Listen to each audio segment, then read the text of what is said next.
Hello everyone, welcome to Neso school. हम पढ़ रहे हैं ह्यूमन नर्वस सिस्टम, जिसमें पिछले लेक्चर में हमने समझा नर्वस सिस्टम की सबसे स्मॉलेस्ट यूनिट न्यूरॉन के बारे में। न्यूरॉन वो सेल्स होते हैं जो स्टिमुलस को डिटेक्ट करते हैं और उस इंफॉर्मेशन को पहुंचा देते हैं सेंट्रल नर्वस सिस्टम तक। सेंट्रल नर्वस सिस्टम उस इंफॉर्मेशन को प्रोसेस करता है और कमांड देता है, और सेंट्रल नर्वस सिस्टम से उस कमांड को बॉडी के डिफरेंट पार्ट्स तक कन्वे करा जाता है न्यूरॉन्स की मदद से। लेकिन अब क्वेश्चन ये अराइज करता है कि न्यूरॉन्स सेंट्रल नर्वस सिस्टम तक और सेंट्रल नर्वस सिस्टम से बॉडी के डिफरेंट पार्ट्स तक इस इंफॉर्मेशन को कन्वे कैसे करते हैं। तो चलिए समझते हैं इस लेक्चर की मदद से, जिसका नाम है न्यूरोमस्कुलर जंक्शन, और देखते हैं हमारे आज के टॉपिक्स क्या हैं। हमारा आज का पहला टॉपिक होगा कंडक्शन ऑफ नर्व इम्पल्स। इस टॉपिक में हम समझेंगे कि न्यूरॉन्स जब स्टिमुलस को डिटेक्ट करते हैं तो वो स्टिमुलस की इंफॉर्मेशन अपने डिफरेंट पार्ट्स तक, यानी कि न्यूरॉन के अंदर जो डिफरेंट पार्ट्स होते हैं उनमें कंडक्ट कैसे करते हैं।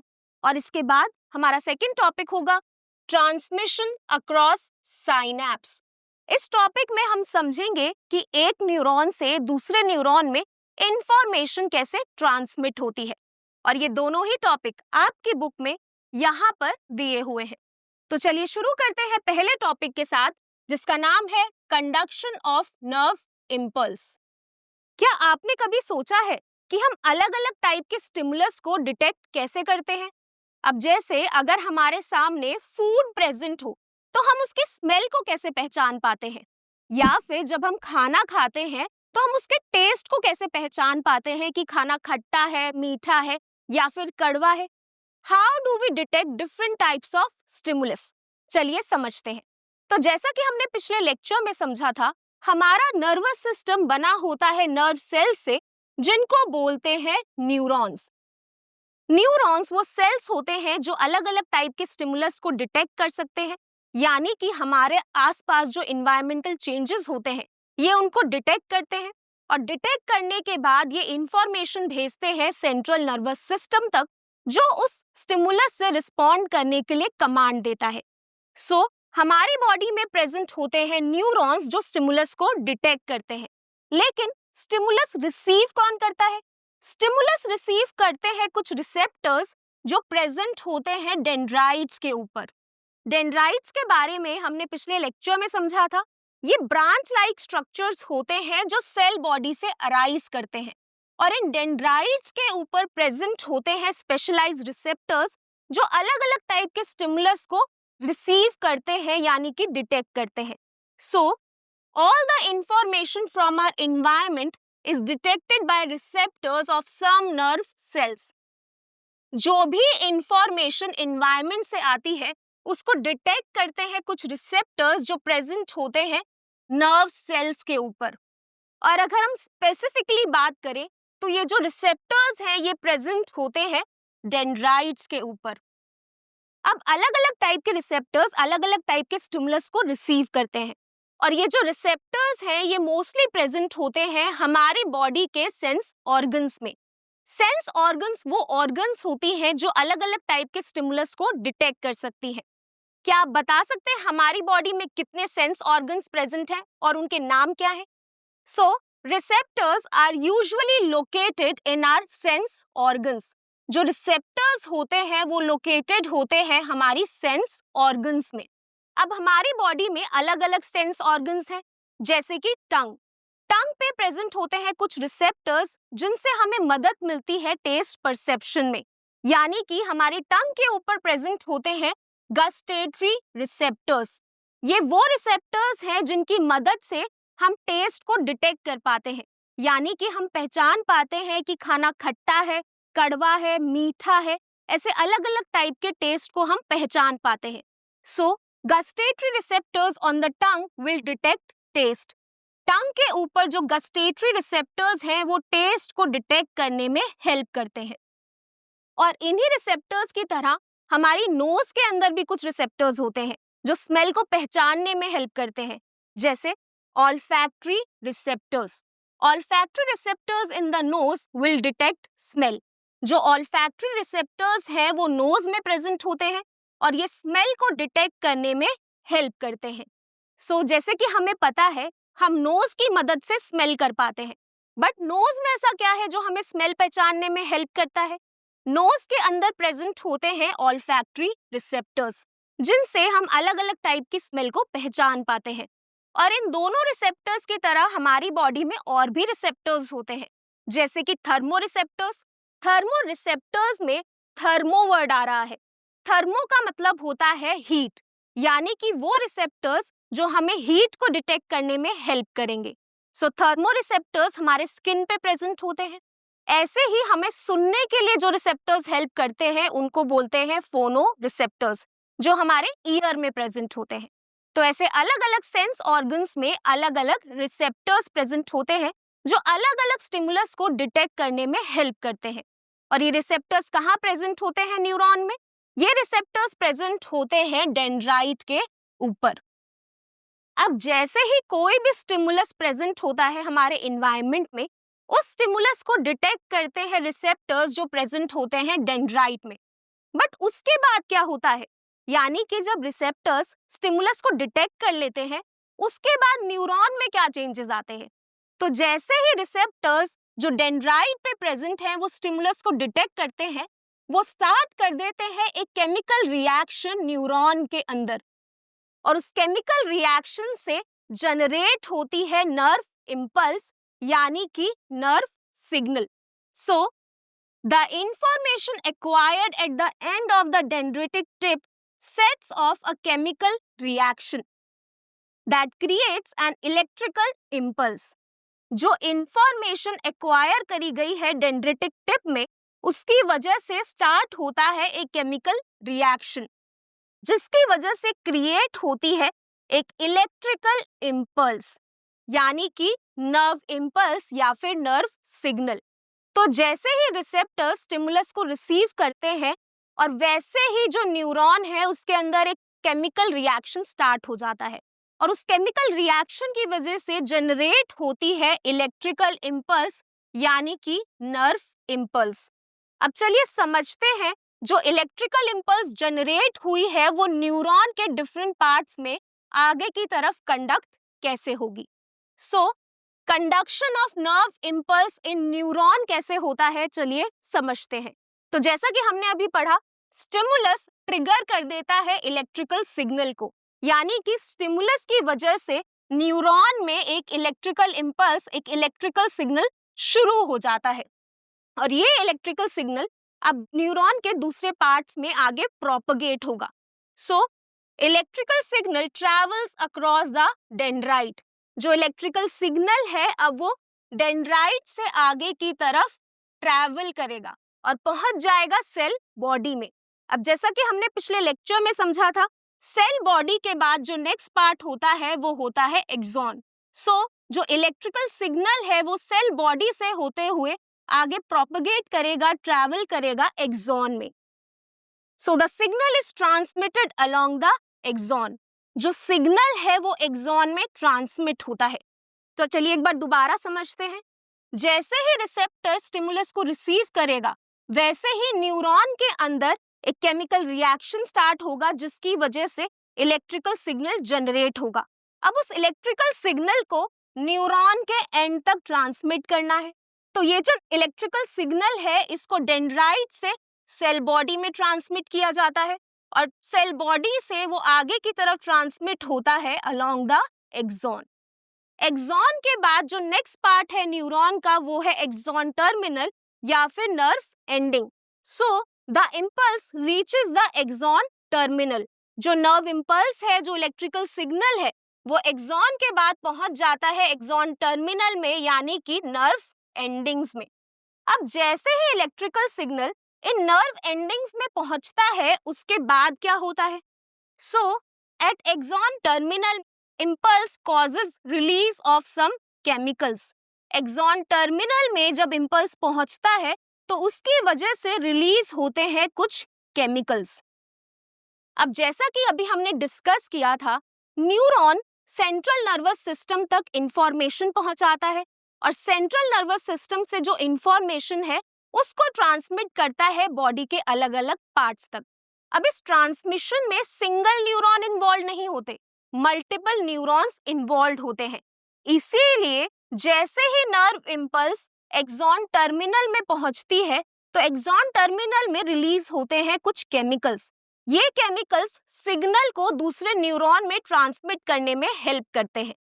तो चलिए एक बार दोबारा से इस फ्लो चार्ट को समझते हैं, इस कंडक्शन को समझते हैं।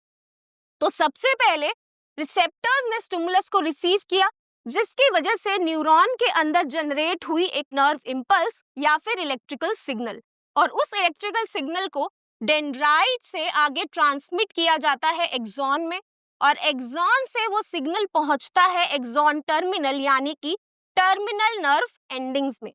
जैसे ही इलेक्ट्रिकल सिग्नल नर्व एंडिंग्स में पहुंचता है तो नर्व एंडिंग से रिलीज होते हैं कुछ केमिकल्स जो दूसरे न्यूरॉन में नर्व सिग्नल को ट्रांसमिट करने में हेल्प करते हैं। तो आई होप अब आपको क्लियर हो गया होगा न्यूरॉन में नर्व इंपल्स कैसे कंडक्ट होती है। तो इसी के साथ हमारा पहला topic conduction of nerve impulse complete होता है, और हम चलते हैं हमारे सेकंड टॉपिक की तरफ, जिसका नाम है ट्रांसमिशन अक्रॉस साइनैप्स।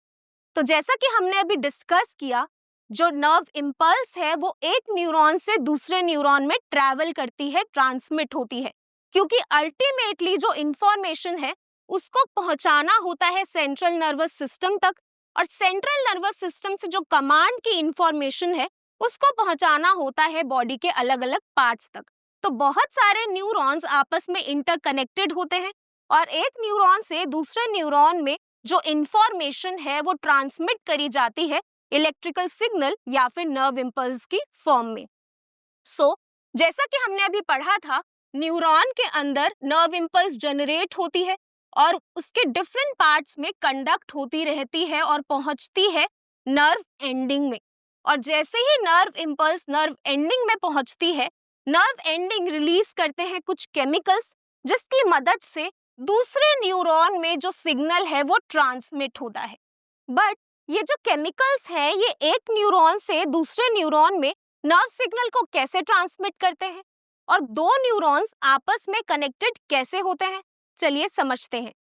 दो न्यूरॉन्स आपस में कनेक्टेड नहीं होते, उनके बीच में बहुत छोटा सा गैप होता है, और उस एरिया को बोलते हैं साइनैप्स। साइनैप्स दो न्यूरॉन्स के बीच का जंक्शन होता है, यानी कि वो एरिया होता है जहां पे दो न्यूरॉन्स आपस में क्लोजली कनेक्टेड होते हैं, क्लोजली लिंक्ड होते हैं। तो जैसा कि आप यहाँ पर देख सकते हैं, यहाँ पर फर्स्ट न्यूरॉन की टर्मिनल नर्व एंडिंग है और सेकेंड न्यूरॉन की डेंड्राइट प्रेजेंट है, और ये दोनों बहुत क्लोजली प्रेजेंट है आपस में, यानी कि बहुत क्लोज प्रॉक्सिमिटी में प्रेजेंट है, और उस एरिया को हम बोलते हैं synapse. Chemicals cross the synapse, that is the gap between two neurons. दो न्यूरॉन्स के बीच में जो गैप होता है उसको बोलते हैं साइनैप्स, और जो केमिकल्स पहले न्यूरॉन के नर्व एंडिंग से रिलीज होते हैं वो इस साइनैप्स को क्रॉस करके पहुंचते हैं सेकेंड न्यूरॉन के डेंड्राइट तक, और इस वे में वो ट्रांसमिट करते हैं नर्व सिग्नल को एक न्यूरॉन से दूसरे न्यूरॉन में। अब चलिए एक बार क्विकली रिवाइज कर लेते हैं साइनैप्स के बारे में। तो जैसा कि मैंने आपको अभी बताया, दो न्यूरॉन्स के बीच में गैप होता है जिसको बोलते हैं साइनैप्स। इस साइनैप्स में टर्मिनल नर्व एंडिंग और डेंड्राइट ऑफ सेकेंड न्यूरॉन आपस में बहुत क्लोज प्रॉक्सिमिटी में प्रेजेंट होते हैं। तो जैसे ही नर्व सिग्नल नर्व एंडिंग में पहुंचता है, वैसे ही जो नर्व एंडिंग्स हैं वो कुछ केमिकल्स रिलीज करती है, जो केमिकल्स पहुंच जाते हैं डेंड्राइट तक, और डेंड्राइट में वो स्टार्ट कर देते हैं एक नई नर्व इंपल्स। बट ये केमिकल्स क्या होते हैं, ये कौन से केमिकल्स हैं जो सेकेंड न्यूरॉन में नर्व सिग्नल को ट्रांसमिट करने में हेल्प करते हैं? इन केमिकल्स को बोलते हैं न्यूरोट्रांसमीटर्स। न्यूरोट्रांसमीटर, जैसा कि नाम से ही पता चल रहा है, इसमें न्यूरो वर्ड है। न्यूरो वर्ड हम यूज करते हैं जब भी हम नर्वस सिस्टम से रिलेटेड टॉपिक्स के बारे में बात करते हैं, और ट्रांसमीटर का मतलब होता है जो सिग्नल को ट्रांसमिट करते हैं एक जगह से दूसरी जगह पे। न्यूरोट्रांसमीटर्स वो केमिकल्स हैं जो नर्व सिग्नल को ट्रांसमिट करेंगे एक न्यूरॉन से दूसरे न्यूरॉन में। और ये न्यूरोट्रांसमीटर्स कहाँ प्रेजेंट होते हैं? ये न्यूरोट्रांसमीटर्स प्रेजेंट होते हैं नर्व एंडिंग्स में, जो रिलीज होते हैं जब नर्व सिग्नल आता है। और जब नर्व सिग्नल आता है तो न्यूरोट्रांसमीटर्स रिलीज होते हैं और वो पहुंच जाते हैं सेकेंड न्यूरॉन के डेंड्राइट के पास, जिससे जो डेंड्राइट है वो ट्रिगर हो जाता है, स्टिमुलेट हो जाता है और जनरेट करता है nerve impulse. So neurotransmitters trigger a new electrical impulse in the dendrite of the next neuron। जो न्यूरोट्रांसमीटर है वो ट्रिगर करता है एक नई इलेक्ट्रिकल इम्पल्स नेक्स्ट न्यूरॉन के डेंड्राइट में।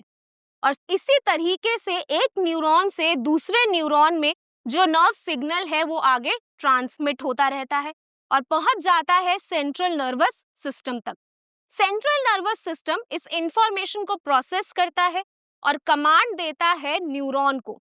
न्यूरॉन अगेन एक न्यूरॉन से दूसरे न्यूरॉन में इस कमांड को आगे कन्वे करते हैं और पहुंचा देते हैं बॉडी में मसल्स या फिर ग्लैंड के पास। तो जैसा कि हम पिछले लेक्चर्स में पढ़ चुके हैं, इन्वायरमेंटल चेंजेस से रिस्पॉन्ड किया जाता है मूवमेंट की मदद से, और मूवमेंट करती है मसल्स। इसीलिए मसल्स तक जो कमांड लेके जाते हैं वो है न्यूरॉन्स। सो न्यूरॉन्स और मसल्स भी आपस में इसका मतलब कनेक्टेड होते हैं। लेकिन न्यूरॉन और मसल के कनेक्शन को क्या कहते हैं? न्यूरॉन और मसल के कनेक्शन को बोलते हैं न्यूरोमस्कुलर जंक्शन। तो जैसा कि आप इस डायग्राम में देख सकते हैं, ये एक मस्कुलर बंडल है, यानी कि एक मसल फाइबर का बंडल है जिसके पास प्रेजेंट है नर्व एंडिंग्स, यानी कि जिसके साथ कनेक्टेड है nerve endings of the neuron. तो जैसा कि आप देख सकते हैं, ये एक्सॉन है जो आगे जाके टर्मिनेट हो रहा है एक्सॉन टर्मिनल या फिर नर्व एंडिंग्स में। और ये नर्व एंडिंग्स कनेक्टेड है मसल के साथ with the help of neuromuscular junction. Neuro word जैसे कि मैंने आपको बताया नर्वस सिस्टम के लिए यूज होता है और मस्कुलर वर्ड यूज होता है मसल्स के लिए। सो नर्व्स और मसल्स के बीच के जंक्शन को, लिंक को बोलते हैं न्यूरोमस्कुलर जंक्शन। तो जैसे ही न्यूरॉन्स सेंट्रल नर्वस सिस्टम से कमांड की इंफॉर्मेशन लेके आते हैं, उनको आगे पास ऑन करना होता है मसल बंडल्स में। अब इन मसल बंडल में ये इंफॉर्मेशन आगे कैसे पास ऑन होती है, चलिए इस जंक्शन को डिटेल में समझते हैं। तो अगर हम नर्व और मसल के जंक्शन को मैग्नीफाई करके देखें तो हमें कुछ ऐसा डायग्राम मिलता है, ऐसी इमेज मिलती है। तो जैसा कि आप देख सकते हैं, ये है नर्व एंडिंग जो कनेक्टेड है मसल के साथ, और इस जंक्शन को बोलते हैं न्यूरोमस्कुलर जंक्शन, जिसमें नर्व एंडिंग और मसल फाइबर आपस में लिंक्ड है, कनेक्टेड है। अगेन ये दोनों आपस में जुड़े नहीं होते, इनके बीच में गैप होता है, बट बहुत क्लोजली यानी कि बहुत क्लोज प्रॉक्सिमिटी में प्रेजेंट होते हैं। तो जैसा कि मैंने आपको बताया, नर्व एंडिंग में प्रेजेंट होते हैं कुछ केमिकल्स जिनको बोलते हैं न्यूरोट्रांसमीटर्स। लेकिन इस स्ट्रक्चर को क्या बोलते हैं जो नर्व एंडिंग में प्रेजेंट होता है? इस स्ट्रक्चर को बोलते हैं साइनैप्टिक नॉब। ये नॉब लाइक स्ट्रक्चर्स होते हैं जिनके अंदर भरा होता है एक केमिकल जिसको बोलते हैं न्यूरोट्रांसमीटर। तो जैसे ही एक्सॉन से जो नर्व सिग्नल है वो पहुंचता है साइनैप्टिक नॉब तक, वैसे ही जो न्यूरोट्रांसमीटर्स हैं वो रिलीज हो जाते हैं न्यूरोमस्कुलर जंक्शन में। और जैसे ही न्यूरोट्रांसमीटर रिलीज होते हैं जंक्शन में, वो स्टिमुलेट कर देते हैं मसल में प्रेजेंट इन रिसेप्टर्स को, जिससे मसल के अंदर भी एक सिग्नल जनरेट होता है और जो मसल फाइबर्स हैं वो मूवमेंट स्टार्ट कर देते हैं। सो मसल्स के अंदर हमें पता है प्रोटीन्स प्रेजेंट होते हैं जैसे कि एक्टिन एंड मायोसिन। तो जैसे ही मसल्स को सिग्नल मिलता है न्यूरॉन्स की मदद से, वैसे ही जो मसल में प्रोटीन्स है वो कॉन्ट्रैक्शन स्टार्ट कर देते हैं, जिससे होती है मूवमेंट, जो एक तरह का रिस्पॉन्स है इन्वायरमेंटल चेंजेस से यानी कि स्टिमुलस से। So impulse finally reaches muscle cells और gland through final synapse called neuromuscular junction. जो इम्पल्स है वो फाइनली पहुंच जाती है मसल सेल्स या फिर ग्लैंड के पास फाइनल साइनैप्स की मदद से, जिसको बोलते हैं न्यूरोमस्कुलर जंक्शन। और जैसे ही मसल स्टिमुलेट होती है वो मूवमेंट करती है, जो एक तरह का रिस्पॉन्स होता है स्टिमुलस से, यानी कि इन्वायरमेंटल चेंज से।